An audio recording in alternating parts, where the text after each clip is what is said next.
if the Supreme Court would really rule on this case, anong participation dito ng Bongbong administration? Ang lala, kung yung ebidensya ay sinasabi na tinanggap nilang enrolled bill na walang pirma. Ultimate kapabayaan ito. Ultimate negligence ito, ultimate omission.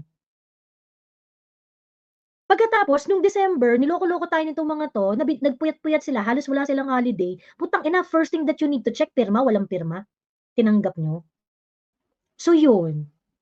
I remember nung pinag-uusapan natin SAS before, yung what's gonna happen? What's gonna happen to BBM administration? Mag-i-implode. And I kind of feel that we have reached a point na yung lahat ng kaputahan na nangyayari sa government, now it's on the hands of the Supreme Court. What are they going to do with the 2025 national budget? They have no way out.